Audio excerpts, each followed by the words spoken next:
A lot of people aren't gonna like this one, but making millions doesn't have to take you decades of hard work. Sure, being a millionaire in your 50s is all right, but being a millionaire when you're younger is far better. Get from someone who's experienced both. No, I wasn't born into a rich family.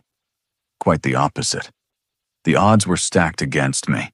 I was a ginger, working-class kid without a penny to his name. So if I can build wealth in a relatively short amount of time, then you can too. This isn't going to be one of those generic videos about investing in index funds and getting rich when you're old and gray. I'm going to be taking you through the actual moments in my life where I uncovered the truth behind building wealth from nothing.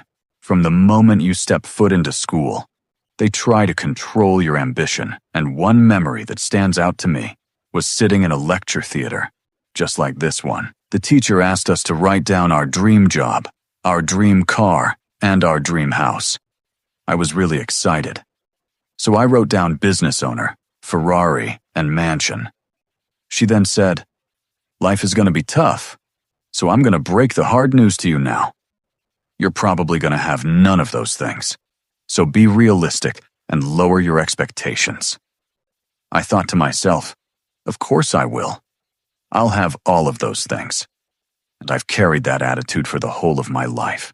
If you allow the system to crush your hopes and dreams, you'll never be able to create wealth from nothing. Look, this isn't some fluffy mindset BS. If you can't even believe something is possible, then how on earth are you going to do the work required to become wealthy? Most people give in to the pressure of being realistic and end up joining the crowd, and then they discourage the next generation from following their hopes and dreams. But you can decide to break the cycle just like me in that lecture theater. So if you want to do this, then you firstly need to be very careful about who you listen to. I'm not just referring to those fake gurus on social media. I'm also talking about the people in your life who give their unsolicited advice. While your friends and parents may have good intentions, if they haven't built a large sum of wealth, why would you listen to them when it comes to making money? Secondly, you need to learn to think from multiple angles when trying to solve problems. Most people will come across an obstacle that they've been told is impossible for them to conquer and give up at the first sign of trouble. The more you let these kinds of challenges beat you, the harder it is to break out of the herd, as you are cemented to yourself that you aren't good enough. Whenever I come across a challenge, I think of at least 10 different solutions and then decide on the best way forward. If one doesn't work, then I just try the next one, and so on, until I'm successful. Thirdly, you need to step outside your comfort zone. Look, if Harry Potter stayed in the cupboard under the stairs,